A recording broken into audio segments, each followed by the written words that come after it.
Hello everyone and welcome back to another 3D revolution. You may have already seen my PrusaSlicer beginners tutorial and now you're after learning about the advanced and expert features. So in this video we're going to be going through all of the features unlocked in advanced and expert mode in PrusaSlicer. Let's have a look.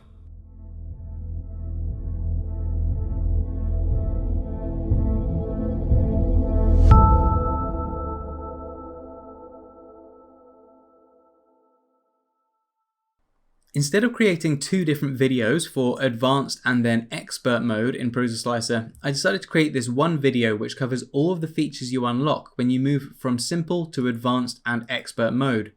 All you're doing by going between these different tabs up here is hiding and revealing different features in the software. So with expert mode selected, let's bring in a model and get started. You can see on the right hand side here where it lists the models that you've imported, there is an exclamation mark next to 3D Benchy. This means that PrusaSlicer has identified potential issues in this design, in this model. If you click on this exclamation mark, it will automatically repair any of the issues that it's managed to detect. It won't require any more input from you, but this might mean that it's less likely to cause issues later on. Now that's repaired, let's have a look at the new navigation tools we've got. On the menu up here, there's only actually 3 new features added, and 2 of them are effectively the same feature, which is these 2. They are your instance features. So with the model selected, you can either add more instances of that model, or you can reduce them. Now if I create multiple instances of this 3D Benchy, you'll see that on the right in the item menu, it's created 2 instances rather than just copying and pasting the 3D Benchy STL file. Now the big and often overlooked feature of instances in PrusaSlicer is that whatever you do to one model will be repeated to all instances. So if I paint on support to just one model here, and I haven't touched this one, when I slice it, that support is added to both instances of this model.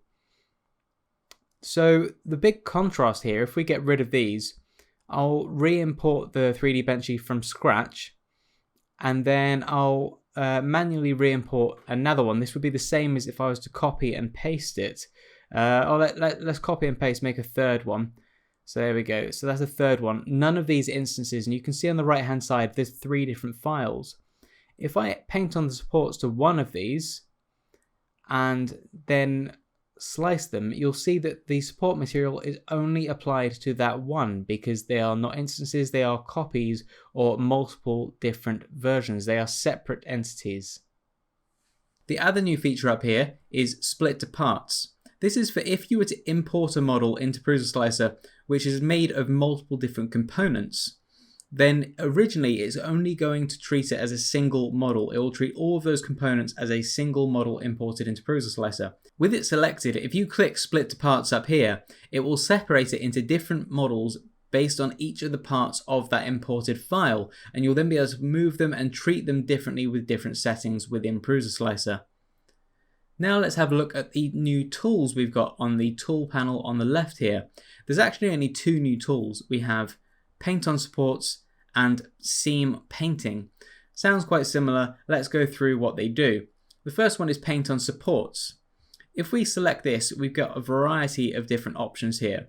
I'm going to be uploading a in-depth look at Paint on Supports in time, so we won't go into too much detail on these settings, but effectively what this allows you to do is just to paint on the area of a model that you would like to print supports rather than it automatically generating support material in anywhere it sees fit. So let's say we only wanted supports here and here. We would then be able to print it with supports in those areas without being any support here or under here. You can change the size of your brush just by dragging along here. So now I've got a much bigger area I'm able to paint.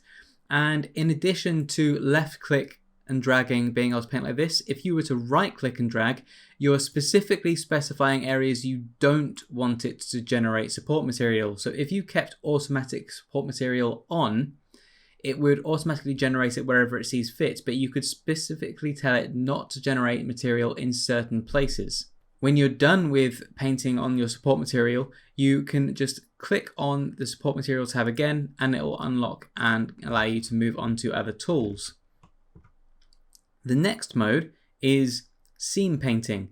So every time your printer completes a new layer, at the point where the start and end of the line meet, it leaves a tiny dot on the outside of the print, which is just where it's extruding and moving up at the same time. It creates this little bump. Now, when that happens throughout the entire print, if they're all sporadic, you can end up with a print that looks like it's got acne, it's covered in spots. But using this tool here, it allows you to paint on specific areas you would like it to start and end layers. Now, in the new version of PrusaSlicer 2.5, and obviously all future versions, it has now got an extra smart mode within seam painting, where if you were to paint an area, let's say, like this, it is going to cleverly create the line of seams in the least visible and most out of the way places that it can find within the areas you've painted.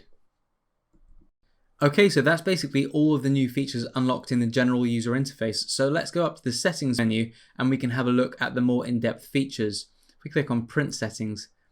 Now, you can see here we've got a lot more features than we had in simple mode. We only had these under layers and perimeters, and now we have a whole list of new features. It's easy to tell which features are new because they are color coded on the side here. Green is for simple mode, red is unlocked in expert, and yellow is in advanced mode. We're going to go through all of the red and yellow features in all of these tabs now, except for a couple which I'll be covering in more specific videos at a later date. The first area we've got of new features is quality slower slicing. This is basically where PrusaSlicer cleverly looks at the model itself, identifying certain characteristics, and then it slices it differently to improve the quality in those areas. So the first one, extra perimeters if needed. This is if there is a particularly angled or slanted area of your print. This will add extra perimeters where needed to prevent there being big gaps. If it's really sloped and you're only printing at, let's say, 0.2mm layer height, there could be areas where it's a separation between the bottom layer and the top layer. This will add extra perimeters to prevent that from bleeding through. The next one, ensure vertical shell thickness, is a similar thing. It tries to tackle the same problem, but it works by adding 100% thickness on the outer parts of steep slopes. Avoid crossing perimeters is a great way if you find that you've got a model with, let's say, lots of towers where it's constantly moving between different areas of your print, and you're finding that you're getting oozing issues on those areas. By clicking this tab here, what it'll do is run the toolpath in a way where it avoids going outside of perimeter areas as much as possible, and that will reduce the amount of oozing that you have on display once your print is finished. If you have that ticked, it will unlock the next feature, which is basically how far out of its way you would like it to be able to go. Obviously, the bigger the number here, the more time it could add to your print. So the bigger number you put here, the more it will allow it to go out of its way to not cross these perimeters, but the longer it's going to take for the print. So the smaller the number, the quicker the print, but potentially the messier. Detecting thin walls will basically detect where a wall is too thin to meet your criteria of other print settings, and it will effectively just convert that section into just a single extrusion. Thick bridges are basically a way of making it over extrude during bridges, which will make them stronger. It may not look as good, but it can improve performance and strength. Finally, in this section is detect bridging perimeters. This is effectively where it will treat overhangs and perimeters as if they were bridges. It's an experimental feature, but it seems to be working well for me at the moment, which is why it's selected. So the next section with new features is advanced. The first feature listed in here is seam position, and this is actually one of the simple options that we've already been over in the basics tutorial. The next one, external perimeters first, allows you to force PrusaSlicer to print the exterior perimeter before it goes on to the interior perimeter or the infill. Normally it would print the exterior perimeter after it has printed the interior perimeter and joined it onto infill. The next one, fill gaps, as you can see I've got it ticked, is a great way where it automatically finds small gaps either in between your perimeter layers or in between the inner perimeter and the infill, and it fills them in for you. The final one, perimeter generator, is the method in which it generates your perimeter layer. So classic is a single thickness perimeter layer around the whole print. Arachne, on the other hand, has variable extrusion widths throughout the perimeter, allowing it to better accommodate for different thicknesses of areas of your print. The final section in layers and perimeters with new features is fuzzy skin. As I mentioned on the basics tutorial, this is an experimental mode, and fuzzy skin was available in simple mode. But we've now got two new options. Fuzzy skin thickness is how thick, how bumpy that is going to be. You can set your different distances here, which is the offset of those bumps.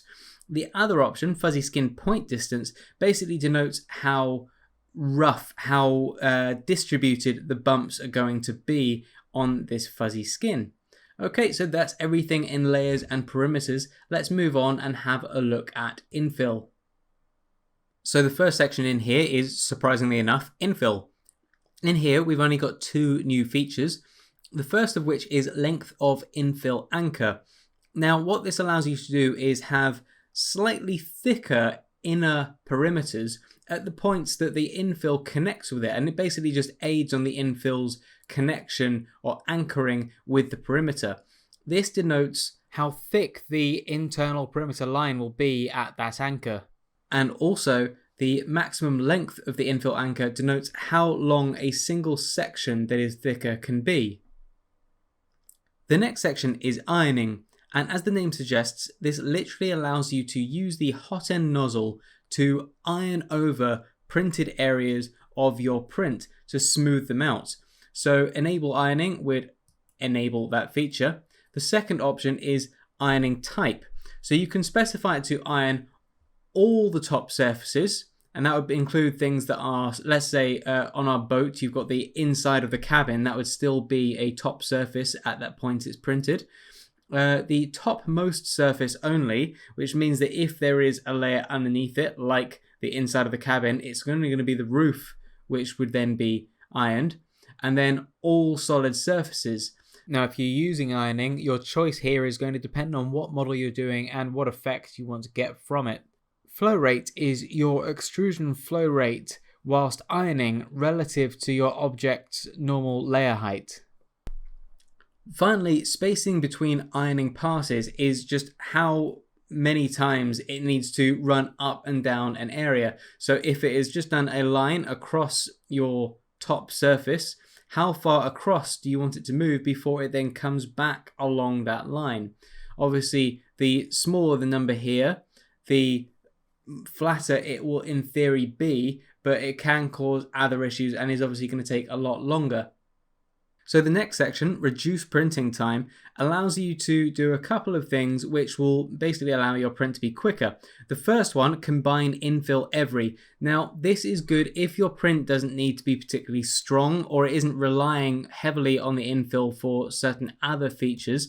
You can, it's default set to one layer, which means that every single layer is printing the infill connected to the layer below. However, you could increase this to, let's say, 2, and this means that there's basically going to be an effective gap with your infill. It will still have a lot of strength, especially if you're only going to 2, but it will reduce the print time significantly and will make your model slightly weaker. The other option is only infill where needed. Now, this is possibly a better option of the two. It will figure out if infill is required for an effective print of the model in that area, and if it's not, it just won't print. So if you really need to print something quickly and strength isn't a priority, I would recommend clicking this and potentially leaving combine infill every as just one. And the final section we've got is advanced. So in this section, the first one is solid infill every. So let's say we set this to 3. This means that every 3 layers it will do 100% solid infill. It will then default back to whatever your infill percentage is for the next 2 layers, and then again 3 layers later it will do 100% infill. This is a great way of really increasing the strength of your file without having to go for a particularly high infill for most of the model. However, it obviously does increase the print time, so it's only necessary when you really need your model to be strong, which is why I generally leave this on 0. The next one, fill angle, is basically how the 2 different directions of infill, what angle they are relative to each other. It's easiest to show you with an example here. Next, we've got solid infill threshold area. This allows you to denote a space of millimeters squared. If a section of your print is smaller than this, it will automatically give it 100% solid infill to ensure that it is going to be strong enough for that section. Next, we have bridging angle.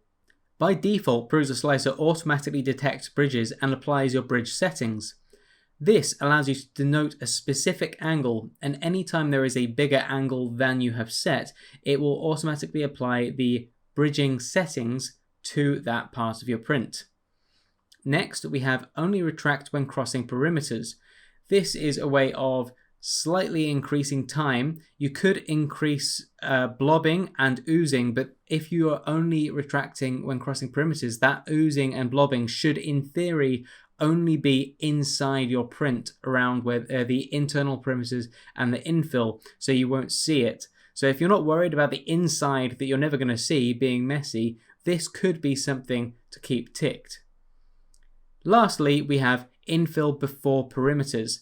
Like a feature that we had in the layers and perimeters mode, this basically just changes the order that it prints a layer in.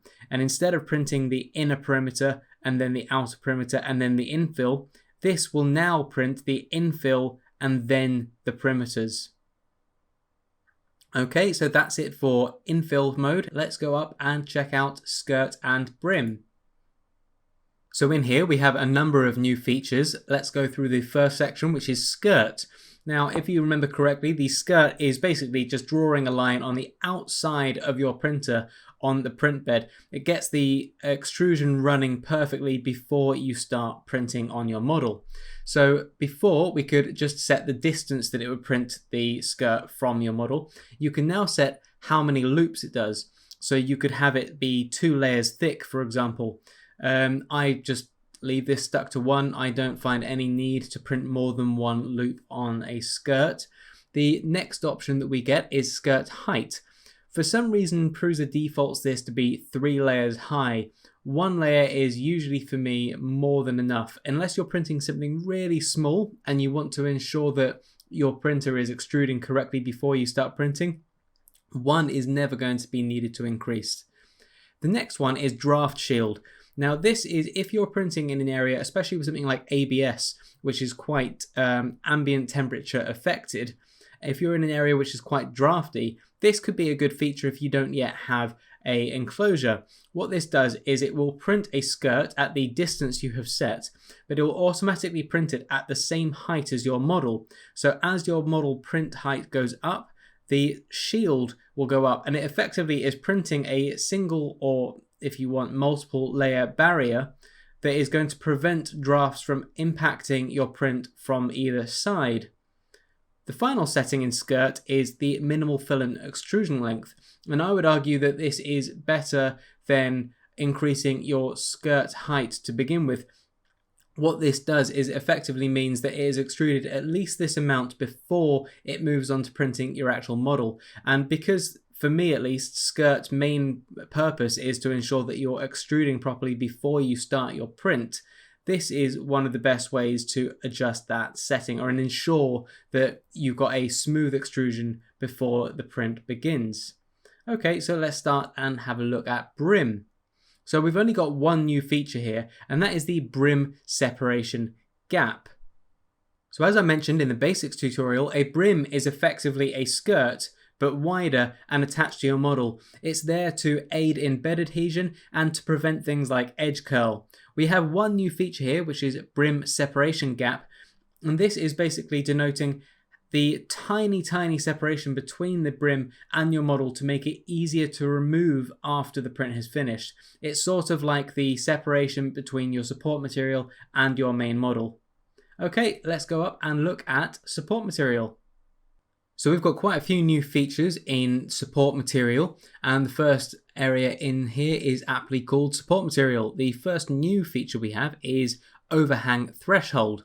So this basically allows you to set an angle where any angle that is sharper than what you have set, it will not apply support material. So this allows you to say basically my printer can tolerate angles up to this without needing support material. Beyond this, please apply support material. The next one is enforce support material for the first. So what this does is, irrespective of your overhang threshold, or if anything would normally have automatically generated supports, it will create support material for the entire model up to the amount of layers you have set here. It's a good way of increasing adhesion both for your model and for your support material, because it will make it a more widespread structure. It can mean that you then have more cleanup on the base of your model after printing though. The next option is first layer density, which is just how dense the first layer of your support material or raft is going to print. And the final one is first layer expansion, which is basically expanding the extrusion, which increases the bed adhesion of your support material. I've always left this on 3mm and it has worked great. So the next section we have is raft. The raft is appropriately named as that's effectively what it's making here. Imagine a raft made of thick tree trunks tied together with string. That's what it's printing. It prints ultra thick extrusions onto your print bed. It prints a whole raft of this, and on top of that it then prints your model. This is going to aid with both bed adhesion, but also corrects any issues you've got with your bed not being perfectly flat, because you're printing onto the extrusions, not on the bed.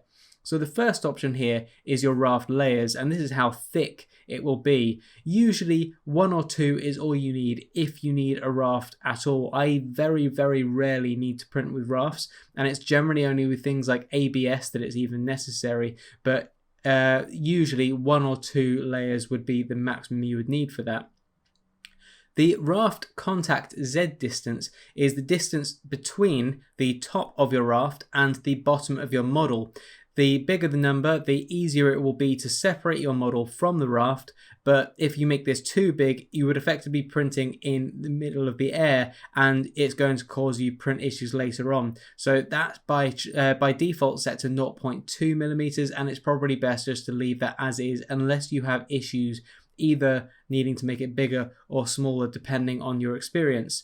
The final option under raft is raft expansion, and this is basically how much bigger the raft is made than your model in both the X and Y orientations. Making it bigger in those orientations means that it will aid in bed adhesion and can also give you more grounds for things like support material if you're printing that as well. Okay, so let's move on to the options for support material and rafts, which is the last section in the support materials area. The first option is style, which is effectively the style in which it is going to produce the scaffolding around your print. The first option is grid, which is very straightforward. It is a grid of scaffolding of support material. The other option is snug, which tailors the outside and inside of your support material to the shape of the exterior of your model. It can mean that it's quicker to print and uses less material, but it can also be less structurally secure and less stable, so it depends what shape you're printing. The next option is top contact Z distance, which is the distance between the top of your support material and the bottom of your print. The bigger the number here, the easier it is to remove your model from the support material, but the more likely it is you're going to just be printing in the air, the same as the raft contact Z distance here. The bottom contact Z distance is basically the same thing, but this is when you're printing support material on top of your print and then rising up to something else. So this is the distance between the top of your print and the bottom of the support material.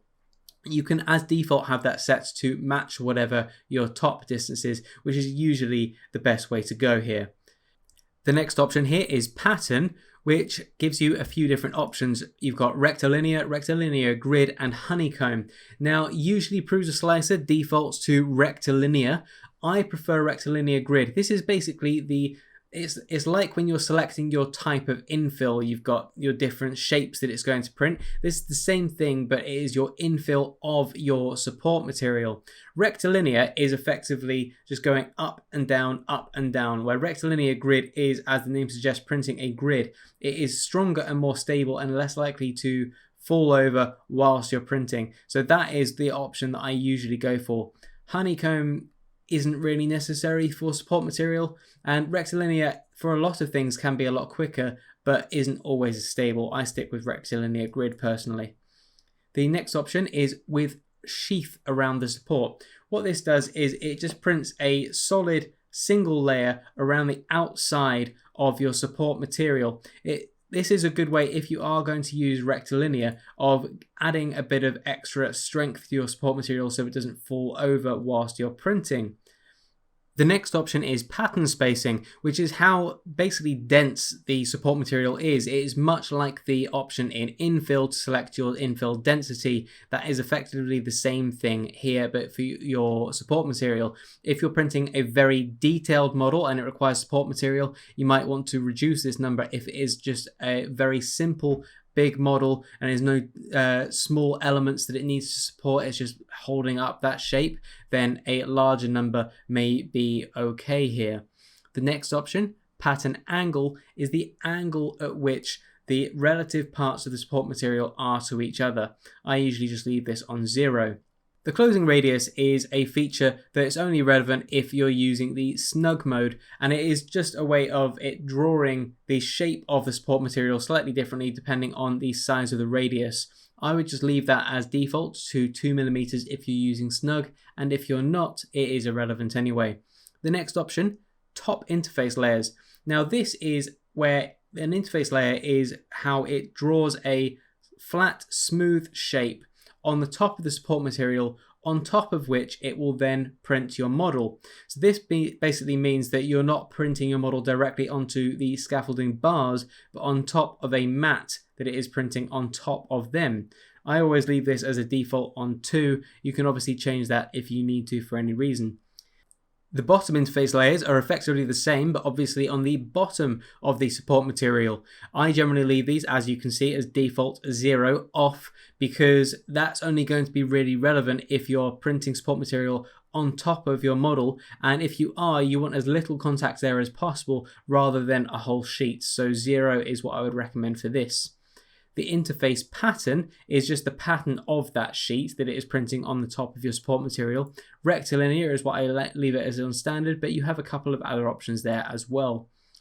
The interface pattern spacing is, as it denotes, basically how dense the interface layer is. I've always left this on a default of 0.2mm and it's worked out great for me. If you've got a more detailed print or a less detailed print that you want to have an interface spacing, you can adjust this accordingly. The interface loops are another way of applying an interface on top of your support material, and by clicking here you effectively just add loops onto the top of your support material, on top of which your model is then printed.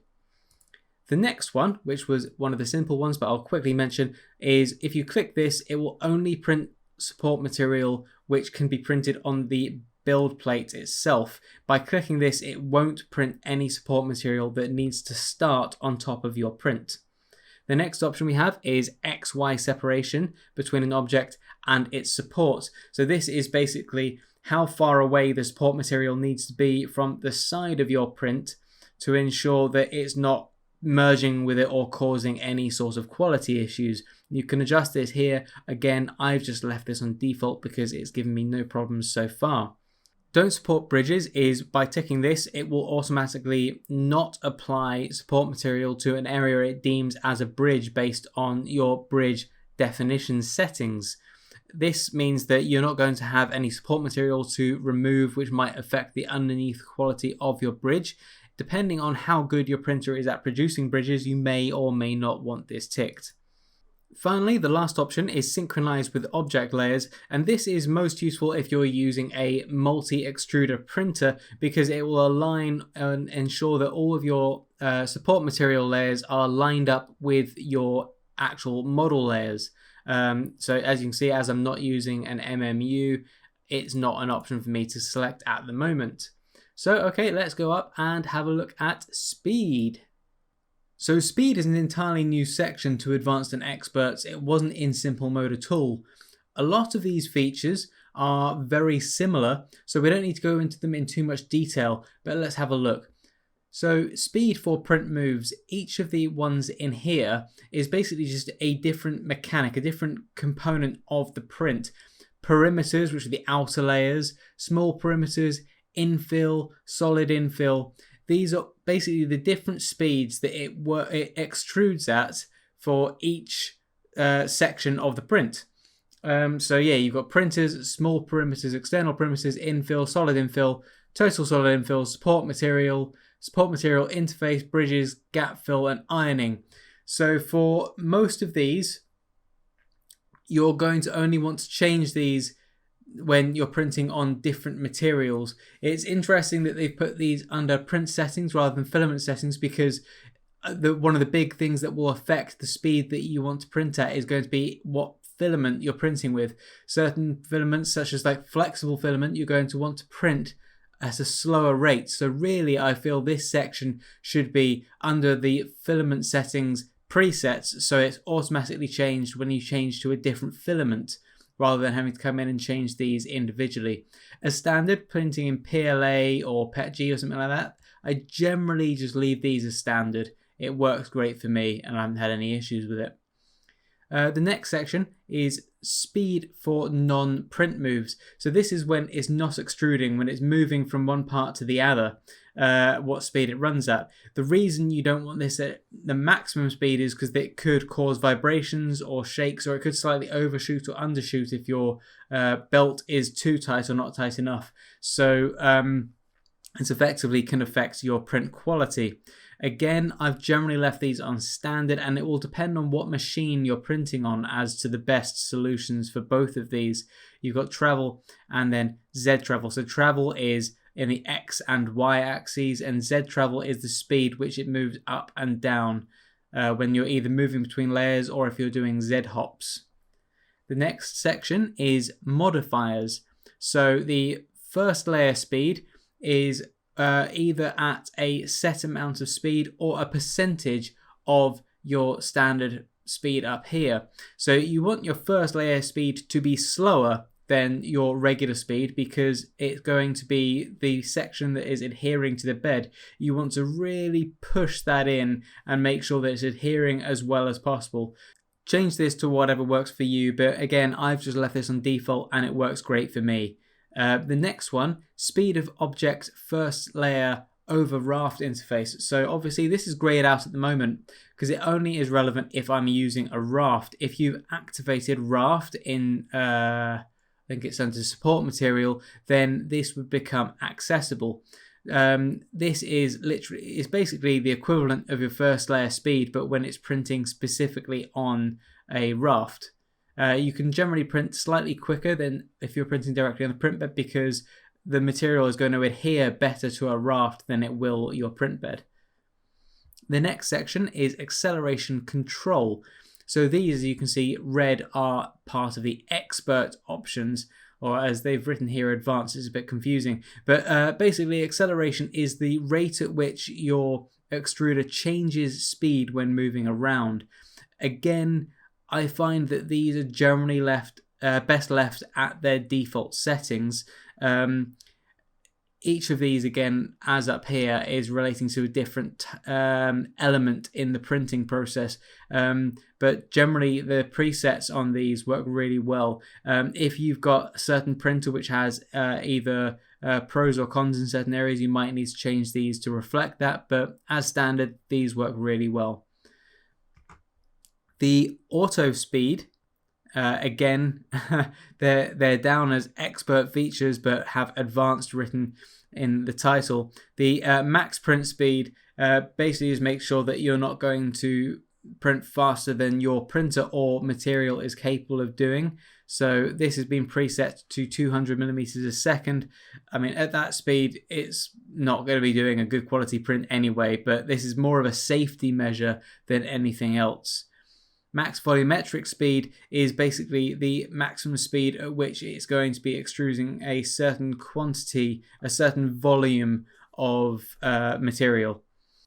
So under pressure equalizer, which is an experimental feature that they've currently introduced, is both max volumetric slope positive and negative. This is limiting the rate of change of extrusion going from basically fast and slow printing stages. Again, unless you're being really particular with something, I would just leave these as 0 on default. You don't need to mess with these.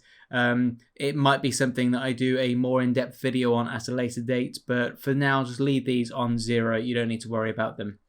By that same token, multiple extruders is obviously only going to refer to people that are using multiple extruders. I'm going to do an in-depth video on this whole section at a later date, so I'm going to skip over this for now. This is only relevant if you're using a printer with more than one extruders and printing multiple materials or colors at the same time. The next section is advanced. So again, all of these features are brand new after moving away from simple mode. So the first section here, extrusion width. So extrusion is, as I'm sure I've mentioned before, it is basically the filament as it leaves the nozzle. It is the amount being extruded. So the default extrusion width is 0.45 millimeters. This is for a 0.4 millimeter nozzle. Usually the extrusion width will be slightly wider than your nozzle size because you want it to overlap with the neighboring extrusions so it fuses together. Again, this is all going to be defaulted based on your nozzle size that you've set in your printer settings. I wouldn't necessarily change these unless you're having any particular issues. It varies slightly depending on the types of area, so your perimeters, your first layer, infill, etc. But the defaults for these work really well. Maybe change that if you find you're either over extruding or under extruding in a specific print area type. If, for example, your first layer is under extruding but you find the rest to be fine, maybe increase this to 0.45, for example. The next section, overlap. So this is where the infill and perimeters overlap. So this is basically the amount that the infill moves into the perimeter to allow it to fuse. The bigger the number here, the more of the overlap, so the better connection there is going to be. Again, 25% is default. I've not had an issue with that. You can increase it if you find that your infill isn't being securely connected to your perimeters for whatever reason. The next section is flow. This is the extrusion rate effectively for when it's printing bridges. So 1 is the default level of extrusion. If you were to reduce this number, so as default it's 0.95, that slightly reduces the extrusion whilst printing bridges, and that allows the extrusion to be very slightly lighter and therefore sag less, as it's going to cool quicker because there is less material to be cooled. So again, I find this works fine. If you find that your bridging is not being effective enough, if it's sagging too much, you can reduce this number further. If you find that it's staying structurally fine, but it's under extruding a bit too much for you, it's coming out too thin, you can increase this number slightly.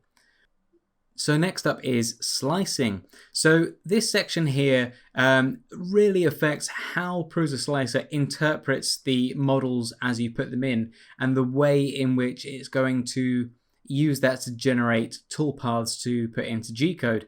So the first option is slice gap closing radius. With this, it's effectively like I can't remember where one of these features we've seen earlier. It detects gaps, small gaps, twice the size of the distance you put here, and it will fill them in automatically. The next one, slicing mode, you're very rarely going to want to change this. You have 3. You've got regular, even, odd, and close holes. So regular is going to do for pretty much everything. Even, odd, as you can see here, for 3D Lab print aeroplane models, you're going to want even, odd. And finally, close holes. If you've got a print if you've got a model which has lots of holes that you don't want to be holes, if you have closed holes, any exterior holes in the model will be filled in automatically. The next option is slice resolution, and this is basically the quality it will interpret the model when it's slicing it. If your model is too complicated to generate the sort of print you want it to be simplified, you can increase this size here and it will simplify the model effectively, making an easier, quicker slicing action. The G-code resolution, kind of a similar thing. If your printer is struggling to open a G-code file of a particularly large model, or for example, Octoprint is struggling with it, changing this figure here may aid you there.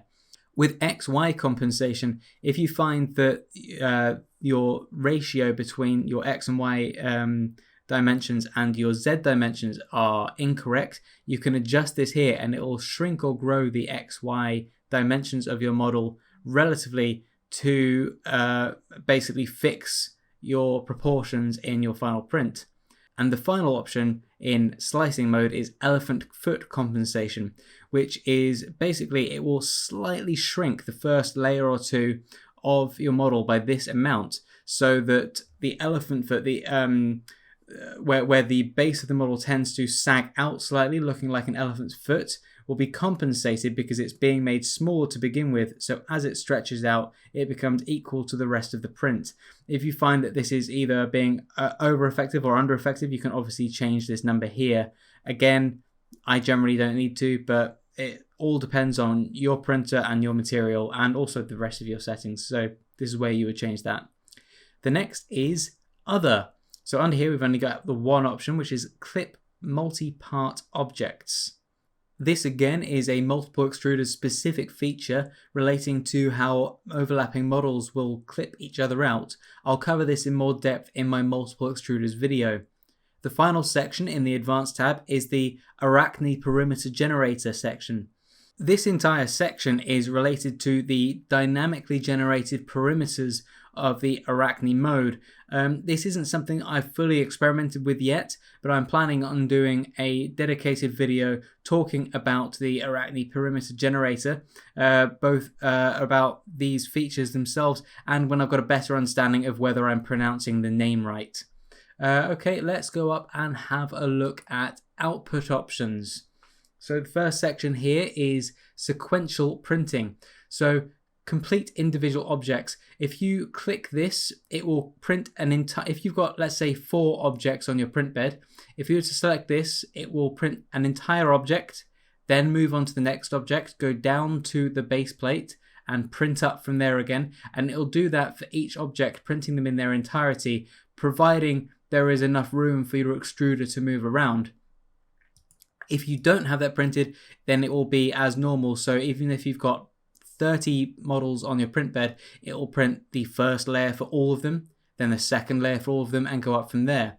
If you have this ticked and you're going to do individual objects, you also need to input the clearance for your extruder. So this is the radius. Imagine a circle around your extruder nozzle. This is centered at your nozzle, and then the height of it. So this will allow it to figure out if there is enough space for it to move from one model to the next without causing a collision.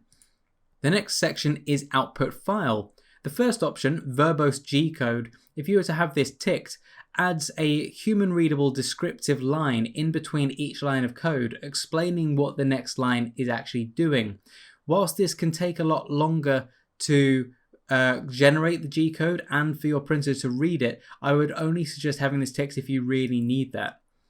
The next option, label objects, means that each individual object is assigned a different name. So if you were, for example, using Octoprint, there are certain plugins that you can get for that which allow you to cancel individual objects mid-print. Let's say you've got a print that has 4 objects on it and one of them has a support material that's fallen down and is going to cause issues throughout the rest of your print, you could then cancel that object in your print and it won't become an issue anymore. It will just continue printing the other objects on your bed. Finally, we've got output file name format. And this is just the way it's going to, by default, name your G-code. These are obviously dynamic based on various details in the model and the print settings. And I believe you can go online and get access to other different variables that you can put in here. The next and final section of output options is other. And here we just have G-code substitutions. Now this is purely for if your printer reads a different G-code number to what PrusaSlicer would by default generate, you can swap them out here. So you could swap out a G-code number here and then have it replaced with a different one, and then you can add a note here. I don't need to do that, but it's only for if you've got a printer which reads things differently to generic G-code. Whilst not technically a setting, there is a final section here, post-processing scripts. This is a way that you can input G-code that will run after the print has finished. So you could use this, you could input G-code here, which causes it to clean the nozzle, or if you've got something fitted to your carriage that allows you to do this, you could use it to push the model off your print bed ready for the next print. It's not something that I've messed around with myself, but that is something that you can do with here. So the next section is notes. That's just for you to write your own notes. And then dependencies. So compatible printers just allows you to set specific printers that the rest of the settings in this preset would apply to. So if you've got some of these that only apply to a certain printer, you can set it so this preset would come up automatically when you select a different printer under printer settings. And then you can apply conditions here as well. The next tab we'll go across to is filament settings. Let's have a look here. So the only new section we've got in the filament tab here is extrusion multiplier. So this is something that you can adjust if you're getting over or under extrusion on your print. You can basically change the value here so it will extrude slightly more or slightly less filament as it prints. As standard, you're probably going to be more than happy to leave this as 1, but if you're experiencing issues across the entirety of your print and not just in a specific area, this is maybe a good place to start. Let's go through to cooling. So before we just had these two options of keep fan always on and enable auto cooling.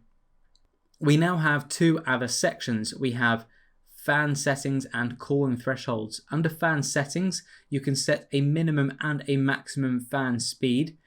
So at the moment it's set to 100 because I generally print with PLA. You always want the fan on maximum. Bridge fan speeds, you can change it so if you've got this down to maybe 80 or 70, for bridge you're going to want as much fan as possible to cool it as it's hanging in the middle of the air. So you're probably going to want to have your bridge fan speed at 100 for many materials, for most materials. The next option would be to disable fan for the first one layer. Generally, I have this just set to 1. This is because with the fan off, even though it means that the extrusion for that first layer won't necessarily hold its shape absolutely perfectly. Having the fan off for that first layer really helps with the adhesion to your print bed. The last section of fan settings is full fan speed at layer. And from this, it says layer 4. From layer 4, you'll be on basically your maximum fan speed from then on, which means that for layers 2 and 3, it can be at a lower speed if my minimum wasn't also set to 100%. So the next section, cooling thresholds. So the enable fan if layer print time is below, at the moment, 100 approximate seconds. This basically means that if your total print time is below this amount of time, enable the print fan for the entirety of the print effectively. The next one's an interesting one because if you've got a particularly small print, you don't want it to overlap too quickly because it's not going to have started to set before it returns to that same area. So if the print time is below, at the moment, 15 seconds, then it will basically slow down the printer movements to make the print time be at least 15 seconds. So if I was to set that to 30, it means that if my total print time was below 30 seconds, it would slow everything down, so the print time then became 30 seconds. And the final option here is minimum print speed, which is literally the minimum speed that the printer will run at. So here, 15 millimeters a second, that is going to obviously affect what option this is able to, what level this is able to go down to. Let's go and look at advanced. Now, obviously, all of the settings that you set in filament settings are relative to the preset or the new preset that you've created, which is relative to a specific material. So under advanced, you can select the type of material. So here we're just doing it for PLA. If it was a soluble material, you can select this here, which will affect the way that Prusa will interpret the printing of this material. The next option, print speed override. So your max volumetric speed, if you're printing with a material where the filament is a slightly different diameter to regular, or the density is a different requirement for the rate at which you're extruding, you can change those settings here. I've never had a need to change these settings, but this is where you can change that if you need to. The next option, minimal purge on wipe tower, is again a multiple extruder setting. So I'll cover this in more depth later, but is basically how much it will purge before it starts running the wipe tower after a tool change. This next section, tool change parameters with single extruder printers, is all relative to multiple, obviously single extruders, but multiple materials. So if you're using something like a PrusaSlicer MMU, all of this will be covered in my multiple extruder and multiple material video. So let's go up and have a look at filament overrides. So before we only had length and lift Z, or Z lift as it's somewhere referred to. We've got a few other options here. These are all related to retraction and basically allow you to override or change certain features that you've already set in your print settings for a specific material. If you get oozing or blobbing or stringing issues with a specific material but not all of them, you can override them here. The last section with any features to talk about here is under dependencies, and it's the same as in print settings. It allows you to apply these changes as the default to specific printers that require these settings, but we don't need to worry about that for now. And that is the features unlocked in advanced and expert mode in PrusaSlicer. I will be uploading plenty more videos in the time to come, including more in-depth looks at certain features of PrusaSlicer. Well, I hope you guys have found this video useful and you're now more prepared to take on PrusaSlicer in advanced and expert mode. Don't forget to look out for my new videos, which are a more in-depth look at some of PrusaSlicer's more interesting and advanced tools. Otherwise, don't forget to like and subscribe, and I'll see you guys next time.